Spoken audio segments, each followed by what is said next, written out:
Cartoons from the so-called golden era weren't always cheerful animals and catchy songs. Some of them were so bizarre that you wonder how they ever got made. Have you ever stumbled across a cartoon that made you laugh one moment and shiver the next? Well, prepare yourself. These oddities weren't just forgotten, they were quietly left in the vaults for good reason. Let's dive into the strangest animated experiments the studios probably hoped you'd never revisit. The Sunshine Makers, 1935. At first glance, The Sunshine Makers looks like a cheerful, harmless short, a land filled with red gnomes who bottle sunshine and sing in squeaky voices. What could be more innocent? But stare a little longer and the entire thing turns unsettling. These gnomes don't just love happiness, they enforce it. Their enemies are gloomy blue goblins who prefer the dark. They aren't threatening, they just like their shadows. Yet the gnomes march in military fashion, hurling bottled rays of light at them, forcing them into wide, unnatural grins. The animation is bright, almost blinding, with constant looping laughter and faces stretched too wide. What begins as a playful musical number quickly transforms into an uneasy message. Happiness isn't a choice, it's a demand. The goblins writhe, their frowns literally blasted away, until every one of them dances in forced joy. That supposed happy ending feels more like a horror finale, where conformity wins and individuality disappears. Looking back, The Sunshine Makers is remembered less as lighthearted fun and more as an unintentional nightmare. It captures the experimental chaos of 1930s animation when studios were testing ideas without rules. The result was a short that made children giggle but left adults squirming. In fact, it's one of those rare pieces where the happily ever after feels darker than the struggle itself. Bottles, 1936. Step into an old pharmacy at midnight, and you'll understand the weird world of bottles. This Warner Brothers Merry Melodies short begins with a sleepy pharmacist dozing at his counter. That's when the bottles come alive. Baby bottles coo like infants, medicine bottles parade around, and liquor bottles wobble like clumsy dancers. At first, it's whimsical, the kind of surreal comedy audiences expected from the decade. Then one bottle breaks the mood completely. The poison bottle. With a skull-like stopper and a cackling laugh, it unleashes a storm of nightmares. Out pour skeletons, shrieking witches, and grotesque figures chasing the poor pharmacist around his shop. The scene plays out like a horror dream stitched into a comedy short. The music grows frantic, the shadows stretch longer, and suddenly what began as a silly gag turns into pure chaos. What makes Bottles so memorable is that it tapped into real fears of its time.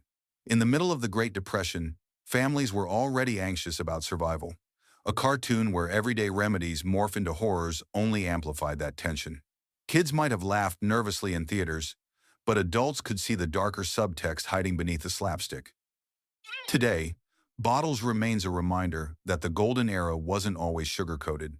Sometimes it slipped into the uncanny, leaving viewers more unsettled than amused. It's a Greek life. 1936.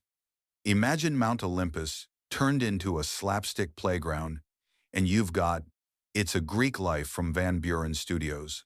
Instead of majestic gods and noble heroes, the short gives us a clumsy centaur tasked with fixing Mercury's winged sandals.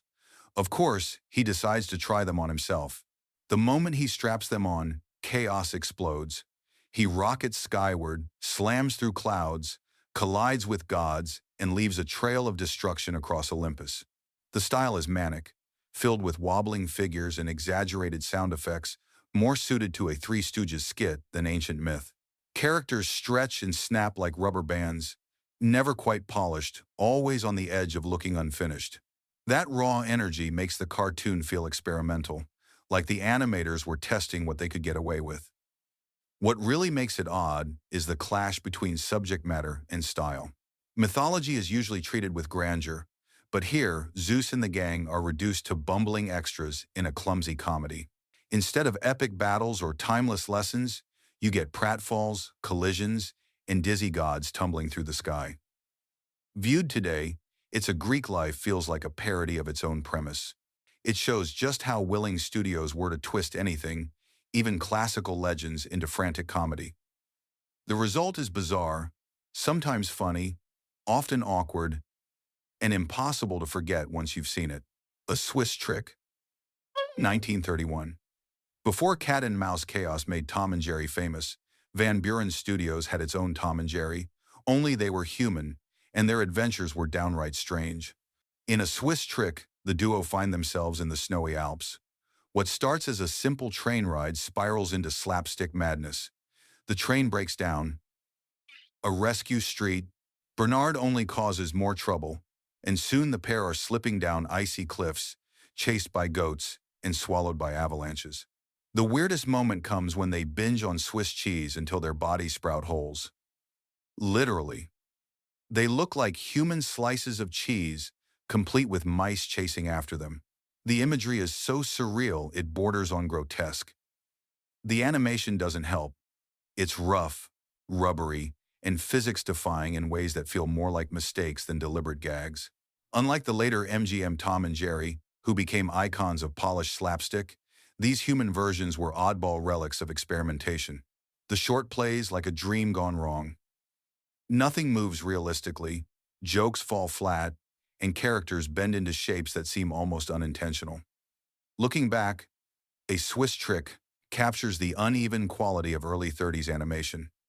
Studios were ambitious but often reckless, cranking out shorts that were more curious than entertaining. It's the kind of cartoon that leaves you scratching your head, laughing awkwardly, and wondering how it ever made it onto the screen. Willy Whopper in Hell's Fire, 1934. Nothing says children's entertainment quite like a trip to the underworld, or so Iwerks must have thought when he sent his creation Willy Whopper straight into hell. In Hell's Fire, Willy tosses a rock into a volcano, only to conk the devil on the head. Next thing he knows, he and his dog are dragged below into a bizarre version of the underworld. Instead of eternal torment, hell looks like a carnival gone wild. Demons run around playing tricks. Historical figures like Napoleon and Cleopatra make cameos, and the devil himself seems more grumpy than terrifying. The short even slips in satirical touches, like prohibition being personified and mocked. The result is a strange mix of slapstick, parody, and political humor, stuffed inside what was marketed as a kid's cartoon. The animation is lively, full of rubbery gags and surreal transformations, but the subject matter makes you do a double take. Imagine being a child in 1934, expecting lighthearted fun, only to watch your cartoon hero drag through a parody of hell itself. Today, Hell's Fire feels like a fascinating misfire, one that's less scary than it is bewildering. Instead of punishing its characters, it laughs at the concept of fear. The result is a cartoon that proves golden-era studios often cross lines that modern audiences would never expect from so-called family entertainment. It's weird, brash, and completely unforgettable.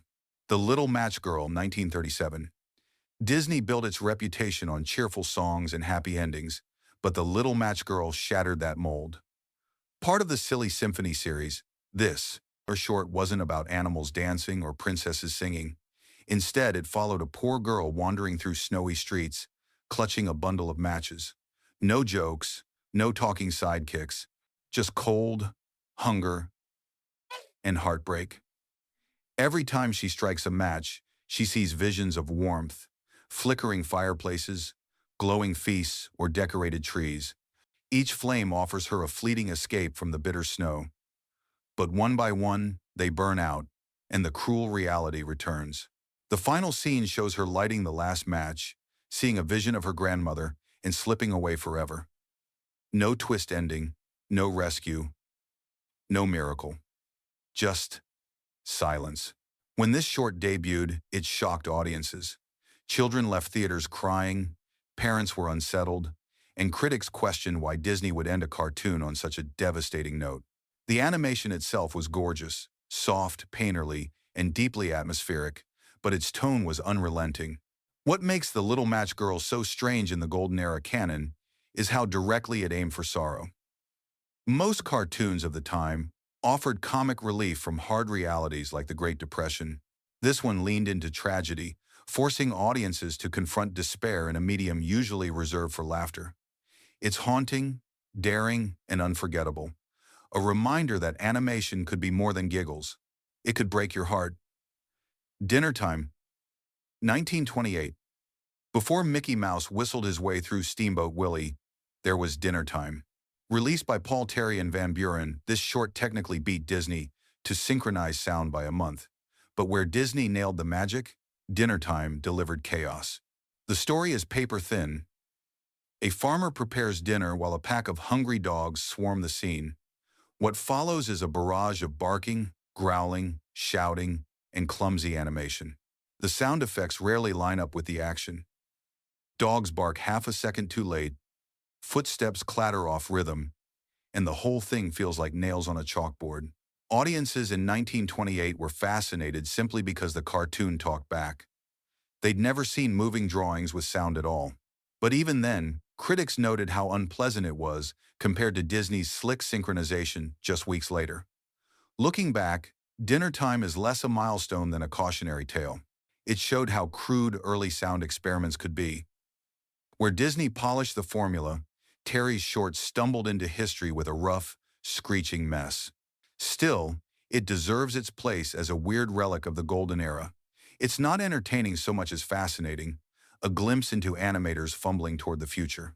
Watching it now feels like peeking at the rough draft of history, ugly, noisy, but undeniably important. Clutch Cargo, 1959 to 1960. If you've ever wondered how far budget cuts can push creativity, Clutch Cargo provides the answer. Produced by Cambria Studios, this syndicated TV series was supposed to be an adventure show about a square-jawed pilot and his sidekick. Instead, it became one of the creepiest experiments in animation history. The studio couldn't afford to animate mouth movements, so they used a bizarre process called synchro-vox. Real human mouths were filmed and superimposed onto still cartoon faces. The result? Frozen characters with unsettlingly realistic lips moving in ways that never quite matched their bodies. It dropped viewers right into the uncanny valley. On paper, the plots were classic pulp, globe-trotting escapades, daring rescues, and villain showdowns. But none of that mattered. Once those lips started moving, it was impossible to pay attention to anything else. The creepiness overshadowed every cliffhanger. Critics at the time called it lazy and disturbing, but kids tuned in anyway. Maybe because it was so different, maybe because it was so weird. The show actually ran for 26 episodes, leaving behind a legacy as both a cost-cutting disaster and a cult curiosity. Clutch Cargo proves that sometimes the strangest creations aren't born out of imagination, but desperation. The animators wanted to save money. Instead, they accidentally burned themselves into cartoon history with visuals people still talk about decades later. Once you've seen it, you'll never forget it. Luno the White Stallion, 1960. Most Golden Era cartoons served up cheerful animals and slapstick laughs. Luno the White Stallion tried something else entirely. Produced by Terry Toons, this flying, wish-granting horse took kids on magical adventures, but the tone was oddly heavy. Instead of pure whimsy, episodes often dealt with serious problems. Children trapped in disasters, orphans longing for families, kids weighed down by loneliness. Luno wasn't just a sidekick, he was a savior, swooping in to rescue children from very real emotional struggles. That's a far cry from mice chasing cheese or ducks slipping on banana peels. Visually, the show looked like standard Terry Toons fare. Bold colors, simple designs, and limited animation. But the mismatch between lighthearted style and heavy themes made it unsettling. One minute you were watching a winged horse soar across the skies. The next he was comforting a child crying for a lost parent. For kids, the idea of a magical friend who could fix everything was appealing. For adults, the question was harder. Why weave such heavy themes into Saturday morning entertainment? The show never found huge success, but it left a strange mark as a cartoon caught between fantasy and tragedy. Today, Luno feels like an outlier, neither fully fun nor fully serious, but oddly stuck in between. Not bad, not great, just weird. And for that reason, unforgettable. Roger Ramjet, 1965 to 1969. Every era gets the superhero it deserves, and Roger Ramjet was the goofy one kids didn't know they needed. This mid-60s cartoon took the square-jawed hero archetype and turned him into a bumbling parody. On paper, Roger is America's greatest defender. In practice, he's clumsy, careless, and hilariously bad at his job. Roger's strength came from proton energy pills, which gave him bursts of power. But instead of using that wisely, he bulldozed through every mission, creating more chaos than the villains ever could. His enemies had names as silly as Noodles Romanoff and often outsmarted him without breaking a sweat. Episodes were only 5 minutes long but crammed with manic energy. The pacing was breakneck, the animation crude, and the humor relentless. Roger didn't save the day so much as stumble through it. What makes Roger Ramjet stand out is that it embraced being bad on purpose. Unlike Clutch Cargo, which looked unintentional, this show leaned into absurdity. It poked fun at the overserious superheroes dominating comics and TV. Kids loved the silly antics, while adults caught the satire. Decades later, Roger Ramjet still feels like a wink and a shrug at superhero culture. It proved that not every cape needed to be dignified. Some heroes worked best when they tripped over their own feet. Fearless Fly, 1965 to 1966. Superheroes were everywhere in the mid-60s, but none looked as odd as Fearless Fly. This pint-sized Cape Crusader wasn't an alien or a millionaire. He was just an ordinary housefly. The catch? His powers only worked when he put on his red sweater and oversized glasses. Without them, he was helpless, buzzing around and smacking into walls like, well, a bug. Episodes began with mild-mannered Hiram darting into a matchbox to change into Fearless Fly. Once transformed, he zoomed through the skies faster than a rocket, stronger than anything in sight. But inevitably, his glasses would slip off, and the spectacle collapsed into slapstick chaos. His main foe was Dr. Goofy, a centuries-old scientist whose schemes were more laughable than menacing. Every encounter ended with the same pattern. Fearless Fly, saving the day until his eyewear betrayed him. The formula was repetitive, but that's what made it so strange. Who thought kids would flock to watch a bug with eyewear issues stumble through adventures? The animation was bare bones, the jokes corny, and the tone somewhere between parody and parody of parody. Yet children tuned in every week. Maybe it was the absurdity, maybe it was the relatability of a hero who literally couldn't see without his glasses. Today, Fearless Fly is remembered as one of the oddest takes on superheroes ever produced. Not polished, not inspiring, but undeniably unforgettable. A tiny insect with giant glasses somehow became a cult icon, proving that even the smallest ideas could leave the biggest impression. The Mighty Hercules, 1963 to 1966. Take the legendary hero of Greek mythology, strip away the grandeur, and drop him into Saturday morning TV. That's the Mighty Hercules. This syndicated cartoon recast the strongman as a ring-powered superhero who shouted Olympia to activate his strength. It sounded epic. The execution? Not so much. Instead of facing gods or titans, Hercules tangled with cartoonish villains who looked like they wandered out of a newspaper comic strip. His companions included Newton, a centaur who repeated himself endlessly, and Helena, whose role was mostly to get captured. The battles were brief, anticlimactic, and often recycled the same stock animation. What makes this show so strange is its wild tonal swings. One moment Hercules was battling wizards, the next he was stopping bank robbers. Ancient myth collided with modern nonsense, leaving audiences scratching their heads. Even the animation betrayed its shoestring budget. Characters moved stiffly, backgrounds looped endlessly, and episodes looked more like slideshows than fluid motion. The only thing with real polish was the theme song, an overblown ballad about Hercules' courage that became more famous than the show itself. For kids in the 60s, the Mighty Hercules was still entertaining. Bright colors and big muscles were enough. But looking back, it's baffling. A half-myth, half-comic strip hero stumbling through mismatched plots remains one of the weirdest relics of its time. Courageous Cat and Minute Mouse, 1960 to 1962. When the creator of Batman decides to parody his own work, you know things will get weird. Bob Kane gave the world Courageous Cat and Minute Mouse, a duo who protected Empire City from bizarre villains. But instead of dark streets and brooding atmosphere, this show went all in on silliness. Their arch nemesis was a frog-faced gangster who talked like an old movie crook. Already strange enough, but the real kicker was Courageous Cat's weapon, a cat gun that could fire literally anything. Ropes, nets, cannonballs, even rays that made objects vanish. It was less a gadget and more a cartoon wishing machine. Episodes zipped by in just 5 minutes, cramming in manic action, puns, and chaotic gags. The animation was cheap and clunky, but that only added to the offbeat charm.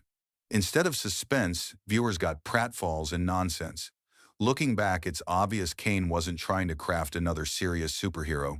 He was poking fun at the very genre he helped create, exaggerating its tropes until they became absurd. Courageous Cat and Minute Mouse stands today as both parody and satire, clumsy but colorful. It's proof that even the father of Batman couldn't resist laughing at his own creation. Strange, silly, and unforgettable, this duo left a mark by refusing to take heroics seriously. Birdman and the Galaxy Trio, 1967 to 1969. Before becoming a cult joke in later parodies, Birdman was played completely straight. This Hanna-Barbera series introduced a sun-powered hero who could fire solar blasts and soar across the skies. But there was a flaw. Take away the sunlight, and he collapsed like a drained battery. Not exactly reassuring for a galaxy's protector. Birdman wasn't alone. He had the Galaxy Trio, a team of superpowered allies, Meteor Man, Gravity Girl, and Vapor Man. On paper, they sounded unstoppable. On screen, their stiff animation and anticlimactic battles made them oddly underwhelming. Villains like Dr. Millennium or the Ant Ape didn't help matters either. What really stands out is the tone. The narration was booming, the music dramatic, and every moment treated as if the fate of the universe hung in the balance. But when the fights ended in a couple of blasts and a toppled enemy, it was hard not to laugh at how seriously the show took itself. Still, Birdman carved out a legacy. Later reimagined in parody form, he became more famous as a satirical lawyer than as a space hero. The Galaxy Trio, meanwhile, remain fondly remembered for their strange mix of overpowered abilities and lackluster foes. Watching it now, Birdman and the Galaxy Trio feels like a relic from when studios thought kids wanted pure seriousness. Instead, they got a show so stiff it became unintentionally funny. Space Angel, 1962 to 1964. If Clutch Cargo wasn't creepy enough, Cambria Studios doubled down with Space Angel. Using the same Synchrovox technique of pasting real human mouths onto still drawings, the show followed pilot Scott McCloud, also known as the Space Angel, as he defended the galaxy. The stories wanted to be pulp adventure, cosmic battles, espionage, daring rescues. But the visuals turned every scene into a surreal nightmare. The Starduster's spaceship looked sleek, the villains sounded menacing, and the plots reached for drama. Yet all anyone could focus on were those disembodied lips flapping against static faces. Conversations that should have been tense became unintentionally absurd. Instead of suspense, viewers were stuck in the uncanny valley. Unlike Clutch Cargo, which played its weirdness as pulpy adventure, Space Angel leaned into serious storytelling. That made the contrast even sharper. You'd hear grave warnings about galactic doom, but the visuals looked like comedy sketches gone wrong. At the time, audiences tuned in because it was novel. Critics, however, were unimpressed. Today, Space Angel is remembered as one of the most unsettling cartoons of the Golden Era. Not because of its stories, but because of the strange experiment at its core. It's proof that desperation for cost-cutting can create images that stick with you for all the wrong reasons. So there you have it, 15 of the weirdest cartoons the Golden Era ever produced. They weren't polished fairy tales or cheerful animals, but fever dream experiments that slipped through history. Which one left you the most baffled? The flying horse, the bug in glasses, or maybe the grinning gnomes who forced happiness on everyone? Drop your thoughts in the comments, hit like if you enjoyed the ride, and subscribe for more dives into the strange side of animation history.